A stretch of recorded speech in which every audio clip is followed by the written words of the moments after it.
So I like stood in a sword stance, and they were like, "Oh, do you want a lightsaber?" And I said, "Sorry." And they were like, "We've got a lightsaber out the my back. Do you God. want one?" And I went, "Yeah, I really want a lightsaber." Hey, what's up, guys? Welcome on into an awesome episode of Behind the Voice. I'm joined by Helen Keely, who has voiced Nightsong, or Dame Aylin, as referred to as well, from Baldur's Gate 3. Thank you so much for joining in and coming by. My pleasure. Thank you for having me. Absolutely. Baldur's Gate 3 has been an insane game. Like, everybody has been nuts about it. Everybody wants to jump into it. Everybody is jumping into it, and everybody's having a great time. Yeah. It's one of the most phenomenal games this year. So, what are your thoughts? What are you feeling at this point since the game has been out? Well, I don't think I realized what a large game it was going to be because you don't get told. I'm sure, I'm sure you've heard. You just get told project names. So they're all code named and stuff like that. So for ages, I didn't even know I was going to be part of Baldur's Gate 3. And then, yeah, it kind of gets released. And I mean, this went crazy. Like all of a sudden, just your socials are going mad. And as well, my character, and I'm assuming that if people are watching this, then they've gone through the arc, so I don't want to spoil it for anyone, but my character is a quest as well, so it's not clear that she's a person. So they were like, you can't mention anything because this is a kind of secretive thing. So yeah, it's just been crazy. It's been amazing, but yeah, a bit mental.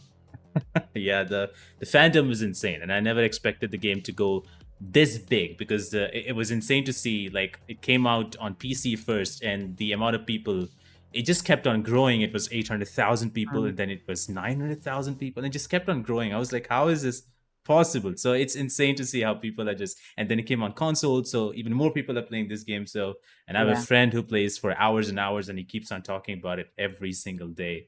So it's been wonderful. And he keeps on telling me, when are you gonna finish it? And I'm like, I don't think so I can finish it. It's just too big. Yeah. I can't even go into it. No, exactly.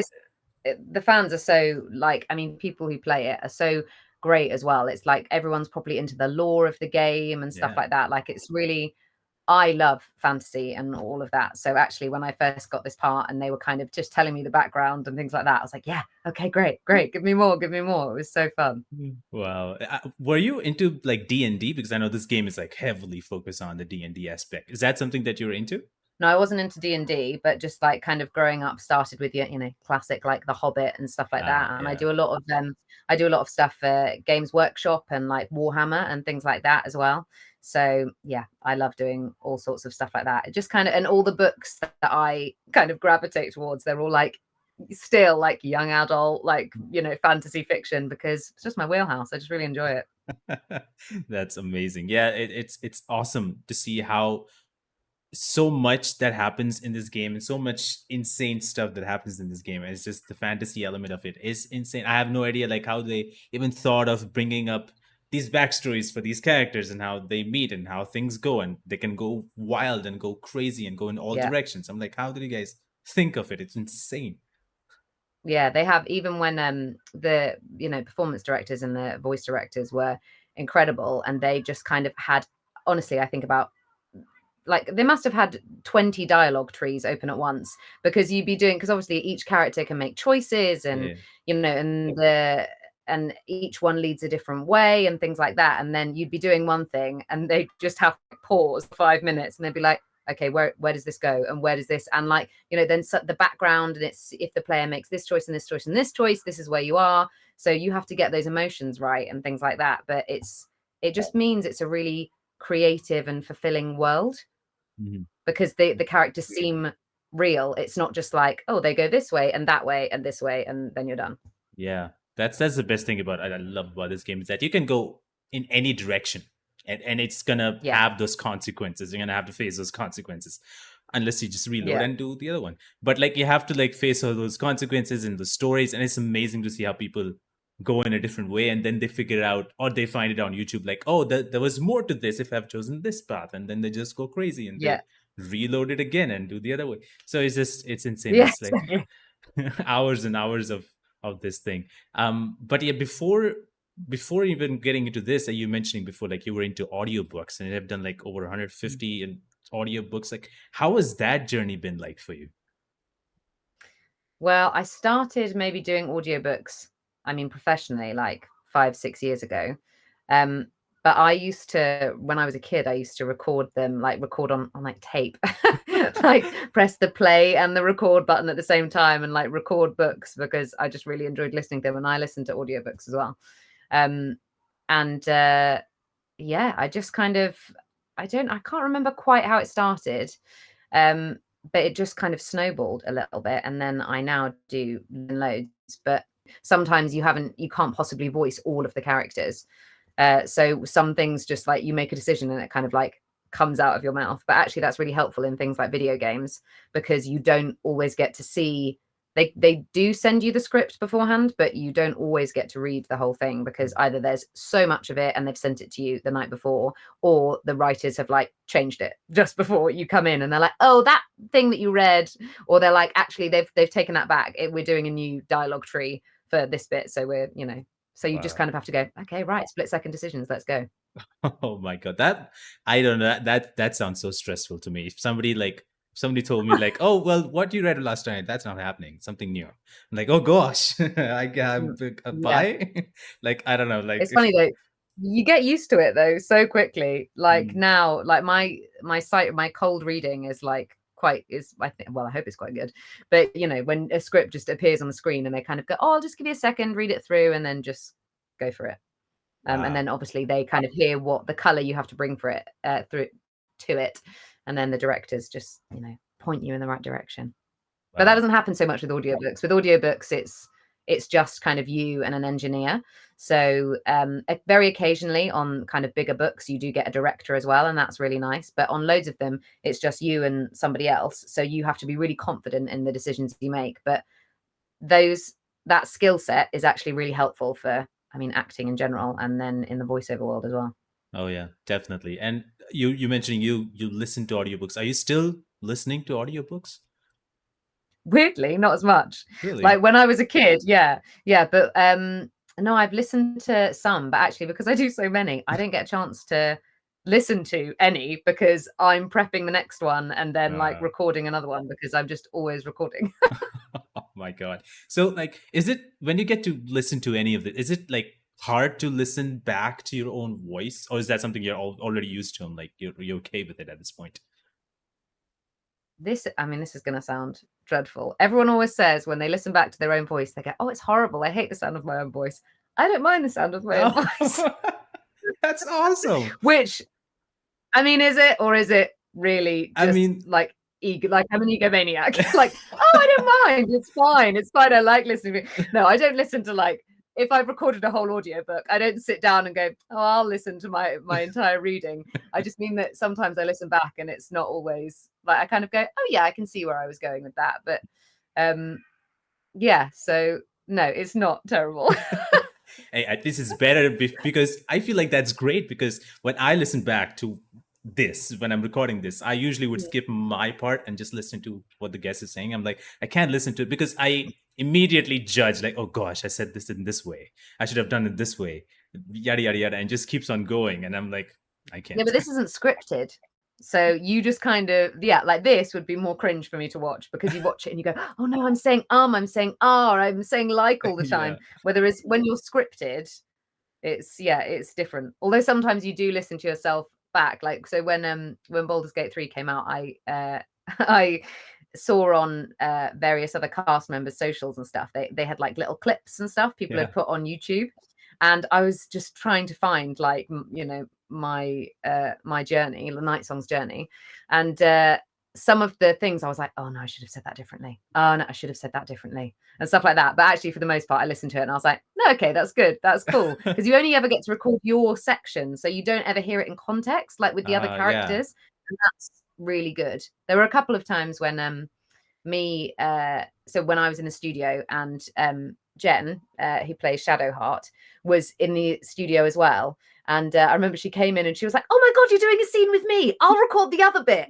And it was so nice because you actually got to like record with the character. It was really fun. Wow, that must yeah, that must be a fun time for you because everybody has told like how everybody records separately, and you cannot bounce off anybody in real time. You have to listen, and then you give your recording or whatever. But like, it must be great for you to like, oh, finally we get to do something, and it would be more real in a way, to deliver all these lines.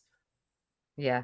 No, the directors are amazing. They give you the feed lines, and sometimes they like can give the emotion behind the line. But yeah, nothing beats when somebody, especially the person that's playing the part, is like giving the lines to you, and suddenly you've got this really emotional scene, and you're like, oh, this is great, it's fantastic. When you, as you mentioned, like watching your scenes, when you watch your scene for the first time, what was the reaction looking at how everything is looking, like the visuals and your character? What was your reaction? Yeah, it's unreal. It's so cool. Like, the world is, so not only do you have to, you just act on your own, like in a box in the suit with all the bubbles on it, but you kind of occasionally, because the character concept we've been recording for so long. I think my first session was in 2019, maybe 2020, and the character, it doesn't change, but the visuals kind of get better and better. They show you little clips of things like that. So to see the full animated scenes are just amazing. I think it was only in my last couple of sessions where they said, where like Nightsong like gets, like she kind of flies up and gets donned in all her armor and things like that, and they were like, oh my god, this bit looks so cool. They were like, we can show you a picture. They said even her wings have like shields, like epaulets on them. And I was like, what? I was like, I was like, why do her wings need it? And they were like, because she's so badass. And I was like, yes, she's incredible. So yeah, I got to kind of see her, and I mean, yeah, it's incredible, and it's really good. You get little glimpses here and there, and they can show you, so before you did some of the cut scenes, they would show you little animations, but sometimes they were just even stick characters. And I hadn't seen any of the cinematics and stuff like that. Like, there's a bit where, like when Nightsong flies away from Shadowheart, and it just, the whole, you can see like the whole world. They did this big span, and it just, I mean, not the whole world, obviously, just a tiny bit of it, but it looks incredible. Oh yeah, everything about, like, I would say that scene for me was like one of my favorite scenes, because it gets me, there's goosebumps and there's like amazing music going on. I was like, Yeah. whoa, I did not expect that music to give me these feelings. Like, it's Yeah. insane. I love that scene so much, and I know a lot of people, I've seen YouTube in comments on YouTube, and people saying this made me emotional and this made me feel differently, and it was like, what do you think about that scene in particular? I know it's a little spoiler, but I hope people have already played it. But like, Yeah. what do you think about that scene in general, where she finally gets free and has this amazing armor? Jesus. Yeah, no, it's amazing. Yeah, that was really it. So you don't always get to record things chronologically. So sometimes you're recording things, yeah, like you're recording things out of order. But this, it felt like the bulk of my dialogue was in that kind of caged, that caged area. So it felt really emotional, like kind of when she was like free from it. And I was like, what, you mean she gets to go and do some other things rather than just like, like storm around? But yeah, I mean, yeah, it's a great scene. But all of that, there was one director, I think it was Adrian or Josh, and we kind of created this image of her almost like a Mexican wrestler. They were like, she's been caged for like 100 years and stuff like that, and she was just like pacing round and round. And I even got to do all of the kind of movement of when she kneels down, and when they said, they were like, okay, just imagine you're sprouting wings, okay, and then you're going to fly up. And I was like, okay, sure, I can do that. That's doable. And it's just, no, yeah, that's doable. I mean, I've done it before. No, I've never done it before. I might not ever get to do it again, so it's pretty cool. But no, that scene was really good as well, because it doesn't always end that way. She doesn't always, you can kill her. Yeah. So it was nice to kind of, I think they did all the death bits first, and then they were like, oh, and now she gets this, and she gets to do some other stuff if you're a companion. So if you're part of the crew, so that was quite cool. I like how the good part was kept at the end. I'm gonna do the bad part first. I'm gonna kill her off first. I'm gonna do those scenes first. I'm gonna do the good ending or the good part later or at last. Yeah, exactly. No, I really appreciated that as well, because sometimes there was a couple, I think a couple of the death lines changed and stuff like that. So it was like, right, like it was really odd. We were doing some really like calm scenes between like Aylin and Isobel, and then they were like, oh, the death has changed, so you're gonna have to be like speared to death. And I was like, oh, okay, fine. In the middle of, and it's just been really calm, and then all of a sudden you've got to ramp up this energy because like, you were saying, that scene's really emotional, and it's high stakes the whole way through. And she doesn't know what Shadowheart's going to do, if she is going to lay a hand on her in friendship, if she is going to, what path she's going to choose. So you have to like keep that energy up the whole way through. Yeah, I feel like, I mean, I'm not an actor, so I'm really curious. It must be challenging, or maybe there is a challenge where, as you mentioned, like you had to do that scene, but everything is calm, and then all of a sudden you have to switch and have this more dramatic scene that you have to do, and you have to change the way you are saying and delivering. Is that a challenge for you to like kind of like switch to that tone, or is like that is kind of like easier at this point?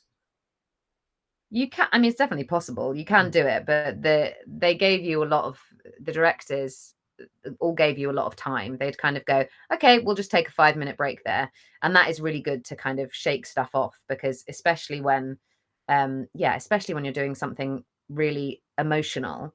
I think it's more, for me, it's more in the body. It's the oddest thing, like, because they're capturing your body movements as well.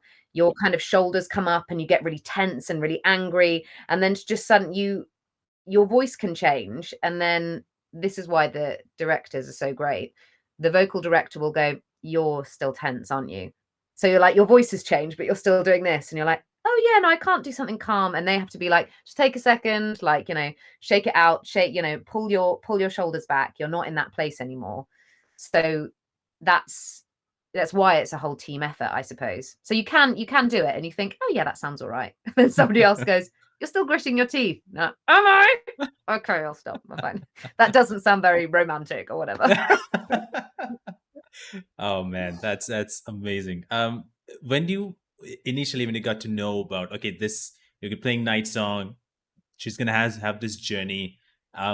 What was your initial thoughts about her story in general? So I didn't know. I auditioned for her like 3 times. So she kind of changed. The character, I think, changed each time. Because I was auditioning, I was like, I've done these lines before. And then I didn't, well, I don't know how it was for everyone else, but I certainly didn't get to know her whole story until really close to the end. So all I knew at the time when I first got cast was that she's an immortal angel, which I was like, yeah, okay, great, I could definitely do that. That's fun.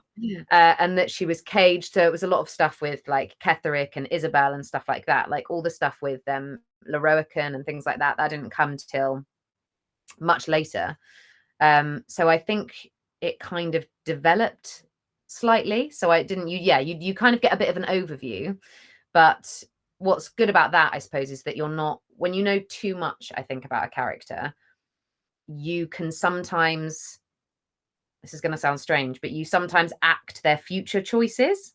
You kind of go, oh, I know I've got to get over there. Yeah. So, I'm going to play, I know I'm probably a bit angry with that person. And they're like, you don't know you're going to be angry with that person though. Like right now, you've got to strip all that anger away to, right, like, this is a terrible story, but they say this is you've just met this person. You're not angry towards them yet. You haven't figured out they've betrayed you or something like that. So actually it was quite useful. So all I knew is that she was just this kind of really angry immortal angel. Yeah, she is really angry, and it's so intense with the way the anger comes out, and I'm like, oh my god, like it's there's sometimes there's, as you mentioned, like Lorroakan, when if the player chooses the other one, and then when she gets kind of captured again, and so that anger that is displayed there, and I'm like, oh my god, that is like pure hatred just coming out. Like, I can feel it. Like, it's insane. How do you channel all the anger that is needed for a scene like that? I think you don't get to do that in real life. if you're annoyed or angry, you kind of have to go, no, that's fine. It's not their fault. And this was just so cathartic because they just go, no, let rip. Why does she need to be? She doesn't need to be understanding. Yeah. And there were sometimes even when I kind of softened her because I was like, I was afraid it was coming off to one note, that she was just angry all the time. And the, you know, the creative team and stuff would go, you've made her too, that's not who she is. Like, she is just right now, she's, you know, come off the back of the fact that she's been caged, and, you know, she has finally got Isobel back, or she hasn't, or whatever. And yeah, she is really angry. There was one session that I went to, and I think I just had like a really bad journey in. Like, the trains were cancelled and I was a bit late. Went in, and it was a really angry scene. And I kind of did it, and just all of this like tirade of anger just came out. And I remember the directors going, wow, where did that come from? And I was like, I don't know. And I'm a little bit scared.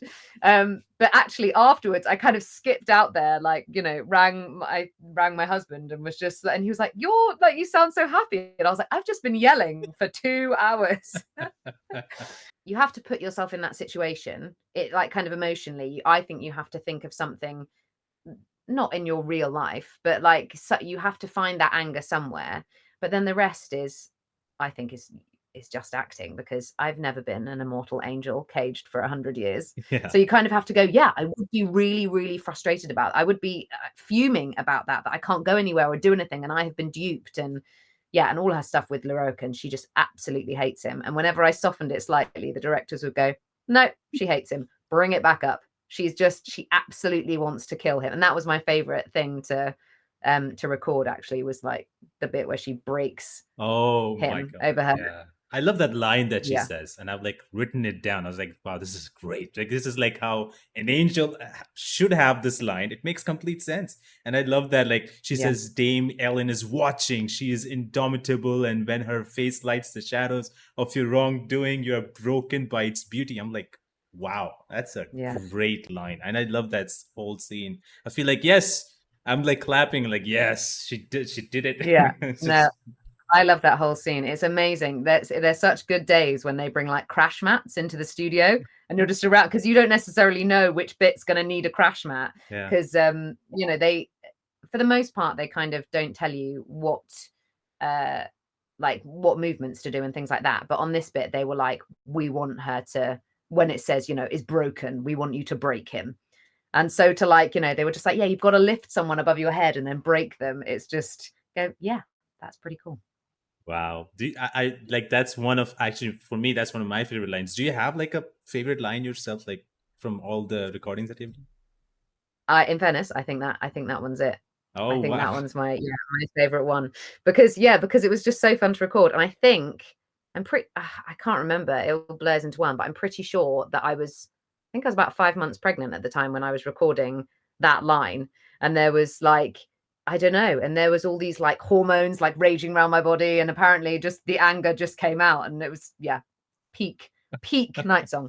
But no, that, yeah, those lines, or the bit uh where she like has her transformation into all her armor, and she's on the floor, because I had to do that as well, and they would just like start like drumming out a chant and things like that. And I think all the bits where she gets, I don't know, quite divine, I suppose, and she just kind of goes in on herself and gets really powerful, all those bits I really loved.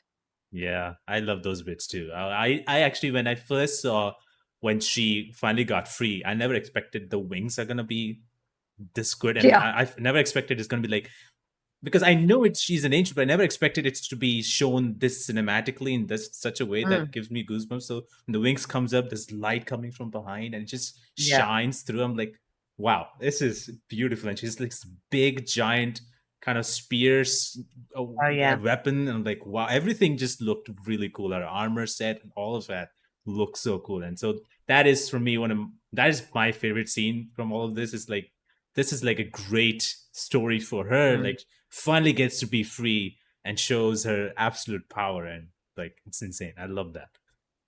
Yeah, no, me too. And it's so funny as well, because I knew her. I think there was an image of her in her rags and stuff when she's um when Kethrix like imprisoned her. So I knew that, and I was playing her this kind of, she has this really strong, like powerful voice.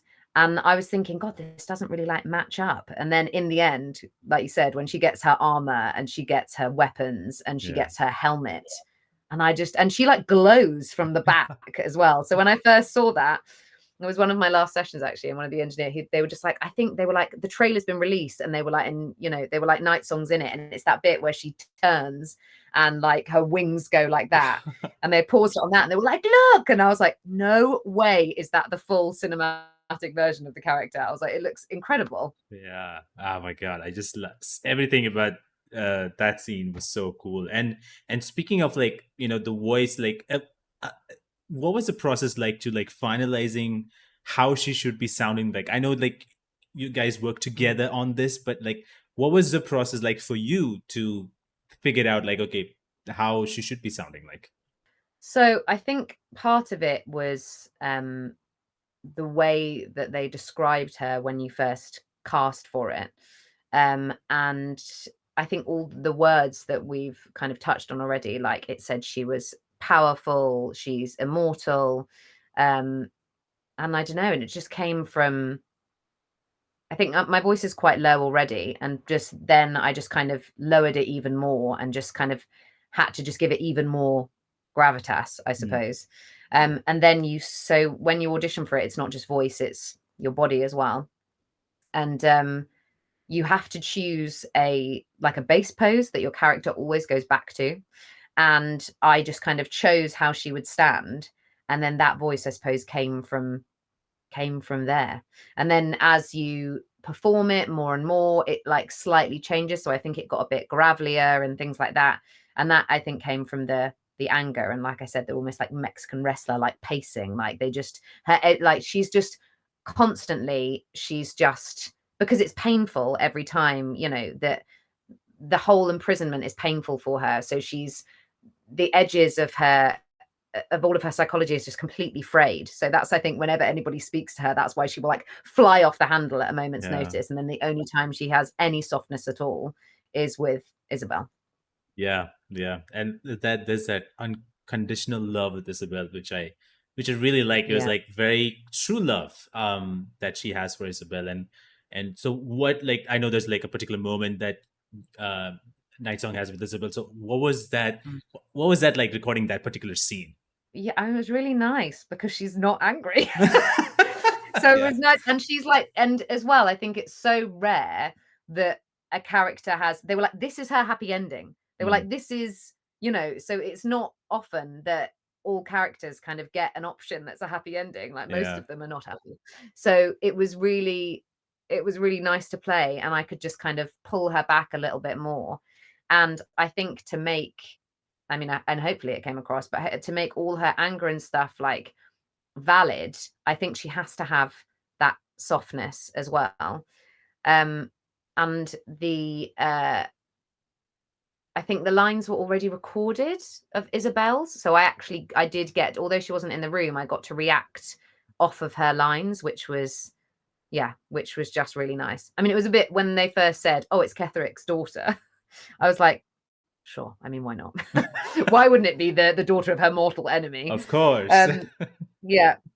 And sometimes I think you have to do slight suspension of like disbelief, because I was like, I couldn't get over the fact. I was like, wouldn't she just be so annoyed that her father imprisoned her? And it's like, no, get over that. Like they are just really in love. And actually, I think that does really come across. And again, it's one of her moments where she just like falls to her knees. It was just it was so different. It actually threw me a little bit because it was so different to perform. And I had that kind of tenseness in my body that Aylin has all the time.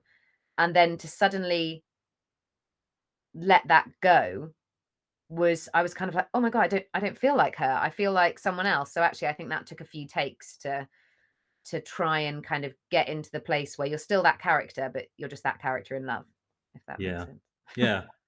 I cannot imagine how it must be like to play all the other parts, being angry and having this particular direction, and then all of a sudden you have this particularly romantic session and romantic scene but everything is completely different. It's completely the opposite. So I cannot imagine Yeah. how it must be for you to like switch and try to also be that character and at the same time not be angry. So Yeah, be... yeah, exactly. There were some lines I remember doing, and they were like, "Oh, you can leave the anger at the door." Like this, when she first sees Isobel, after all that time, it just strips her bare because she thought I think in this particular section, she thinks Isobel, is dead.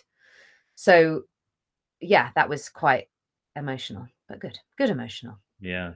And speaking of Isobel, her father, and I love that particular, obviously the player has to kill the person, and I love the fact that you come down slamming like a superhero and just like stand like, Yeah, I'm ready to just destroy you. I'm like, wow, this is great. I'm like, this is this yeah, landing that I wanted to see. yeah. So yeah, I had to do that landing as well, and they gave me, that was another great day in the studio, because they said, they were like, "Oh, you have a giant sword," and I went, "Oh, great," and then like stood in a way. They just said, like, because at drama school and stuff you do, so I got trained in sword and dagger, rapier and dagger. I can't remember. There was like a name for it. So I like stood in a sword stance, and they were like, "Oh, do you want a lightsaber?" And I said, "Sorry." And they were like, "We've got a lightsaber out Oh the my back. Do you God. want one?" And I went, "Yeah, I really want a lightsaber."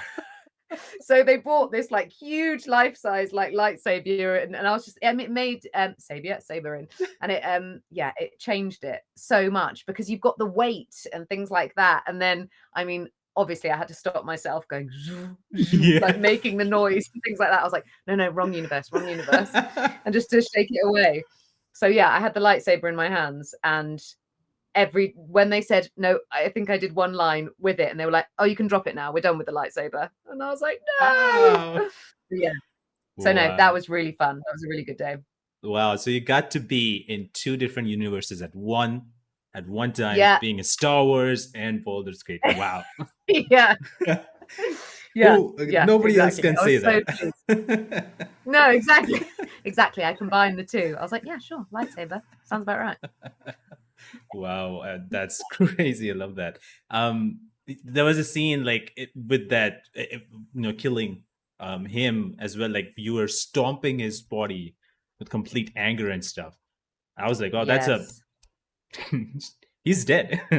It's gone. And like Yeah. Yeah. it's like Yeah. it's okay. But she's going stomping and stomping. Like, what was the during the recording process? Were you stomping like like kind of like dummy or something like that? Was that happening, or was like it was just voice, or were you actually doing all the stomping? Yeah, no, I was doing all the stomping.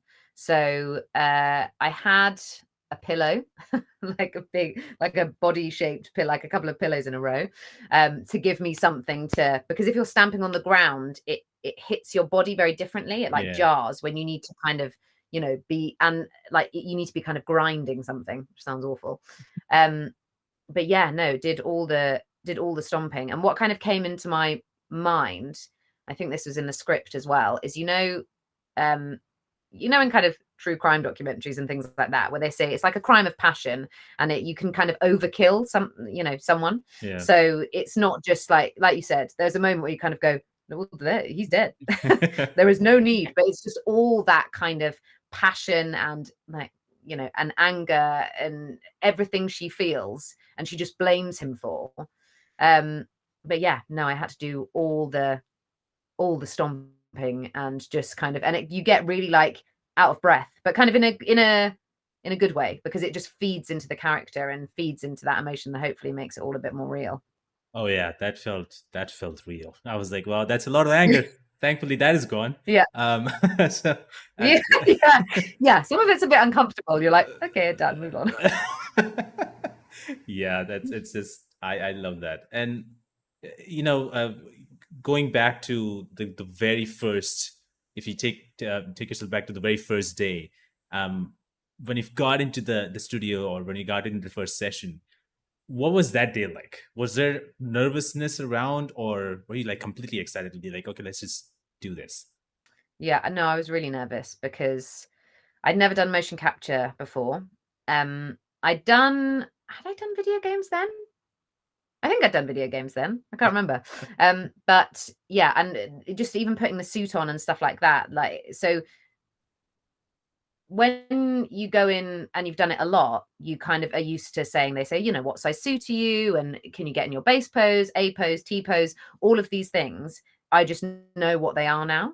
But the first time I did it, I had no idea. So all of it was kind of, oh, I was really nervous. I was really excited as well, but I kind of had to be walked through the whole thing a little bit more. And I think at that time as well, everything was quite secretive. I think is it the beta version? I think that had come out already. And so my character, so the kind of, there was like a bit of a buzz about it, but my character, that's when they were like, you can't really, you know, tell this to anyone because she's a quest. So yeah, but it, you know, it was really kind of nerve-wracking. And then the more I did it, the more I could kind of shed the nerves, and you just get excited about the character. Do you have like a memorable moment from the entire time that you worked on this game? Some behind the scenes, that moment that was funny, or something that you would always remember? I mean, the lightsaber was pretty cool, so I will always remember that. But weirdly, I really enjoyed the when she gets killed, because we had to do, I think it was like 2 hours of just her dying. So of just, again, the crash mats were in, so you had to do loads of like staggering and falling on the ground and then getting back up again. And it was just, and then we got into this really weird conversation of just talking about when you do something over and over again, it becomes mad. Yeah. So they were like, oh, is that actually how you'd get speared to death? I think it's shorter than that. No, it's longer. And then you'd just be talking, and you'd be talking about the, you know, how you're dying, and I don't know, you start going a bit loopy. There's sometimes where you just start going a little bit mad. Yeah. But no, and I think as well, the highlight for me was the fact that I was so during the game, during recording, I got pregnant, and then that was my character wrapped when I was 8 months pregnant. So I was really, really pregnant by the time that we finished it. And my daughter was born a month afterwards. So I think I'm always going to remember that, and that she was in the game with me. And Adrian recorded my last session with me. He's one of the directors. And he came in, he was like, do you want me to take a photo of you? He was like, because this is really cool, and this is something to remember. And I was like, yeah, this is amazing. This is really cool. So I'm really glad that she gets to be like, she's been in the world as well. I find that really cool. Wow, that's awesome. That's a lot. That would be a lovely photo to remember by. Like, I did this game and my daughter was born as well. So crazy. That's lovely. Yeah. Well, that's the thing, is it's on my Instagram, that photo. And I was talking to Neil, who plays Astarion, when he was there. And I said, and I wasn't very pregnant at the time. And he said, I can't remember how old his daughter was, but he said, he said, I brought her in because I just think this is the coolest job in the world, right? And I put on the suit and I was doing the scenes, and she just went, oh, Dad, this is so like, I can't remember what she said, but he was like saying that she was like, oh, this is so uncool. This is so weird. Why are you doing this? He's like, you don't understand. This is amazing.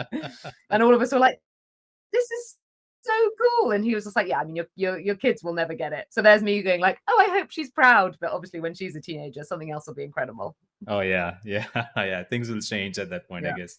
I know like a lot of actors who were part or are part of this game started playing the game as well. Are you planning on playing this game? Yeah. Yes, I would love to. I definitely am planning to play the game.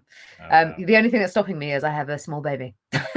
And she takes up a lot of time. But no, it's definitely something that I want to do. Wow, that would be lovely. I know everybody, and most of them, at least the main companions, the actors who have acted them, they have also started their own Twitch channels and live streaming them to everybody. Yeah. I know there are people out there who are a huge fan of this character, love this character. I have some comments actually that I wanted to let you know. They would love to see you as well streaming. Is that something that comes to your mind? Like, maybe I would. Is that something goes in your mind? I mean, not before you just said it, but in fairness, but I have because like you said, the fans are so amazing. So and some of them have like like approached me on socials and stuff like that, and it's been like, oh, are you going to do a cameo account, are you going to do this, are you going to do that? And I was like, wow, I had no, because that's the thing, is I had no idea how big it was going to be beforehand. But it's just, yeah, I mean, it's such an honor. But yeah, I mean, if you're going to play it, why not, you know, just appear on Twitch as well and record it? That'd be amazing. Yeah. I know that people would love to see you on Cameo as well. Have all these requests. People are just like waiting, I think, at this point to be like, okay, this character I love, they gotta be on cam. I gotta do something. I gotta to let her be Nightsong and say something that I want her to say, and wish her happy birthday or something like that. I'm like, wow, that's great. So I'm excited for that. And I, with that, like, I have some questions that some fans wanted to know. And so a person by the name Starsanta said, do you know the meaning behind the word Aylin? I don't actually. I don't. So it was a while before I even knew she was I just knew her as Nightsong. And then they kind of started dropping in Dame Aylin. And honestly, I thought she was a different character. I did not connect the two, that she was Dame Aylin and she was the Nightsong. So they kept talking about Aylin. And I remember at one point I went, am I Dame Aylin? And they were like, yes, Helen. Yes, you are. Are you all right? And I was like, yeah, I think I'm just having a moment. Because there are so many, like you said, there are so many names and, like, you know, and so much information that's coming at you, and you're trying to like keep all the lore and stuff in mind and what's happening and what choices, that they're just like, oh, in this bit, you know, so and so's dead and so's alive, and you're like, you've been in prison but you've not been in prison that long, and all of this. Yeah, I don't know the meaning behind Aylin, and I didn't even know I was playing her for a little while. And then I realized why. Wow, that's incredible. Well, one of the questions you've already responded to that, but there's another one is from Meili. Asks, how do you feel when Nightsong is freed for the first time, when you first saw it? When I first saw it, I was really taken aback, because I think, like you were saying, it's so cinematic. Yeah. And for ages we've been playing. I saw the cinematics of the hands, that like when she gets to the edge of her prison, I suppose, like the hands just like clasp her back. And I remember us talking about that moment when she gets freed. It's almost like they said, if you can imagine these hands, and they've been holding you for so long, and finally they are releasing you, and they're just like, you know, with that hand that Shadowheart puts on your shoulder, like they are just disintegrating, and you can come into your own, and all that power from the universe that's there, you're just drawing it to you, and that's where that transformation comes from. So when I watched it, I definitely got, like, you know, I was just kind of like, wow, okay, yeah, this is really cool. And as well, there's moments, like I said, you don't record all of it in order. So it was all those moments coming together, and you kind of go, oh, wow, like this is what we're working on. This is really cool. Yeah, I still love that scene, watching it. It's like remembering when the first time I saw it, and that the music kicks in. I'm like, oh my gosh, not again. Like, because there's a lot of, I am one of those guys who just, whether it's a movie, show, or even games, whenever there's like a dramatic scene happening, I just love those moments, because I am even more connected to the character because of the music, or because of a scene, whether it's dark, whether it's romantic, whatever. I'm even more connected. So I feel a lot more. And that's what I want whenever I'm watching or playing. When I get that, then I'm like even more in love with what I'm watching or playing. So that's exactly what happened there. I just never expected. It took me aback. It's like, wow, this is phenomenal. So but it's so filmic. Yeah. You know, it's and that's what was really great about it, because you have this image of what's happening in your mind. And I certainly didn't have her kind of image, because she has, you know, like her cracked, like almost like marble-esque face and stuff. And then for the armor to be on it, and the like I said about just obsessed with the fact that her wings have armor. I was just like, this is so cool. So to see all of that, because they say, oh yeah, she's in armor, she's just grown wings and stuff. Like I had what that looked like in my head, but that was actually seeing it was 10 times better than what was in my head. And what I had in my head, I thought was pretty cool, but that was even better. Yeah, I love those armor as well. That is on the wings. That was really cool. Didn't expect it at all. So there's two comments that I feel like they just wanted to appreciate the work that you have done. So one person by the name Yulong said that Nightsong is the most powerful female character in my mind and the most beautiful cutscene in this game. She's my favorite character, and I hope there will be more of her. Oh wow. I mean, I hope there'll be more of her. But no, that's so nice to hear. So many people have like, yeah, reached out and said like she's just so cool. And actually, and some people have said like they're like, I had to kill her for that part of the game, but I'm never doing it again. I'm like, fine. Well, I appreciate the fact that you're not unnecessarily killing her. Yeah, it's funny that how they kill someone and then they figure out that there's more to them and they go to the actor and they apologize. Like, I'm sorry, I did that. Yeah, exactly. I won't do it again. But you're great. I was like, okay. Yeah, I thought it was the right decision. I'm really sorry, but it's fine. It's fixed now, right? And you're like, yeah.